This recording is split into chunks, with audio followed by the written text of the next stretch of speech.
வாழ்க்கையில நம்ம ஜெயிக்கிறதுக்காக முயற்சி பண்ணிக்கிட்டு இருக்கும்போது, நம்மள சுத்தி இருக்கக்கூடியவங்க எல்லாருமே நமக்கு அட்வைஸ் பண்றது என்னன்னா, எதையுமே பெருசா எடுத்துக்காத.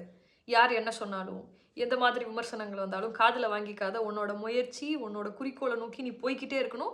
இடையில எது நடந்தாலும் அத பத்தி நீ வந்து வொரி பண்ணக்கூடாது அப்படின்னு நமக்கு சொல்லுவாங்க. எல்லாத்துக்குமே ஒரு லிமிட் இருக்கு இல்லையா? எதுவரைக்கும் அந்த லிமிட்? எதுவரைக்கும் நம்ம வந்து அத கண்டுக்காம இருக்கலாம் அப்படிங்கிறத நான் சொல்றேன்.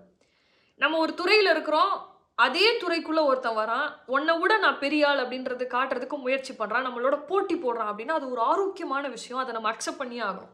அந்த போட்டிக்கு நடுவுல அவன் என்ன பண்ணாலும் அத நம்ம ஏத்துக்கலாம். அத நம்ம சேலஞ்சா ஏத்துக்கலாம். அது நமக்குமே நம்மளுடைய முன்னேற்றத்துக்கு அது வந்து நமக்கு கை குடுக்கும். அது ஓகே. இந்த போட்டியாளன் அடுத்த கட்டத்துக்கு பொறாமைன்னு இறங்குவான்.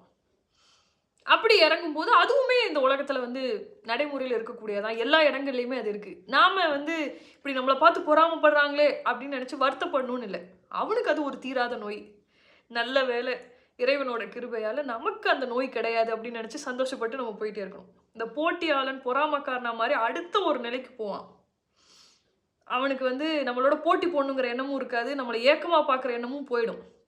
இப்போ அவனுக்கு ஒரே ஒரு நோக்கம் தான் இருக்கும். நம்மள மட்டம் தட்டணும். நம்மள இறக்கணும்னு நெனைப்பான்.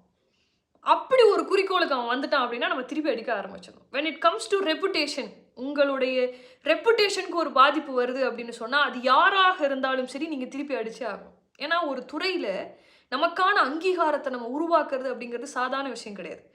அந்த அங்கீகாரத்த கெடுக்கிறது தான் ஒருத்தனோட நோக்கம் அப்படின்னு சொன்னா, டிஃபெண்ட் பண்ணுங்க. அதுல காம்ப்ரமைஸ் பண்ணாதீங்க. யோசிச்சு பாருங்க.